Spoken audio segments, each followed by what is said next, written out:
Power star Pawan Kalyan గారి సినిమాలలోనే OG సినిమాకున్న craze మరే సినిమాకి లేదనే విషయం మనకందరికీ తెలిసిందే. ఇది ఒక పాండ్య సినిమా. ఈ సినిమాకి దర్శకుడిగా సుజిత్ వ్యవహరిస్తున్న విషయం మనకందరికీ తెలిసిందే. ఈ సినిమా కోసం సగటు సినీ ప్రేక్షకులు తెగ వెయిట్ చేస్తూ ఉన్నారు. దేశంలోని అన్ని భాషల్లో ఒకేసారి ఈ సినిమా రిలీజ్ అయ్యేందుకు సిద్ధమవుతున్న విషయం తెలిసిందే. చాలా సంవత్సరాలుగా ఈ సినిమా షూటింగ్ జరుగుతూనే ఉంది. రాజకీయాలతో బిజీగా ఉండగా ఇటీవలే షూటింగ్ కార్యక్రమాలు మొదలుపెట్టిన విషయం తెలిసిందే. పవన్ కళ్యాణ్ గారు డేట్స్ ఇస్తే ఈ సినిమాని కంప్లీట్ చేసే పనిలో ఫుల్ బిజీగా ఉన్నారట దర్శకులు.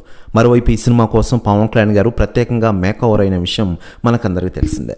ఈ సినిమా కోసం ఆంధ్రప్రదేశ్లోనే ముంబై సెట్ని వేయడానికి దర్శక నిర్మాతలు ప్లాన్ చేసిన విషయం తెలిసిందే. దానికోసం వాళ్ళు కష్టపడుతున్నారు. అయితే లేటెస్ట్గా అందుతున్న సమాచారం ప్రకారం ఈ సంక్రాంతికి ఓజీ మూవీ నుండి ఒక భారీ అప్డేట్ రానుందట.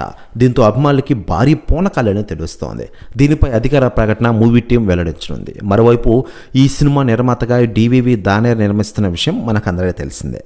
మరోవైపు ప్రస్తుతం పవన్ కళ్యాణ్ గారు రాజకీయాలతో బిజీగా ఉంటున్న విషయం విదితమే. మరోవైపు సినిమాలను కంప్లీట్ చేసే పనిలో బిజీగా ఉన్నారు. ప్రస్తుతం హరిహర వీరమల్లుతో బిజీగా ఉన్న ఆయన ఈ సినిమా మీద వెంటనే ఓజీ సినిమా షూటింగ్లో జాయిన్ కానున్నారట పవన్ కళ్యాణ్ గారు. మరోవైపు రాజకీయాలతో డిప్యూటీ సీఎంగా రాణిస్తూనే దేశవ్యాప్త రాజకీయాల్లో కూడా రాణిస్తున్న విషయం విదితమే.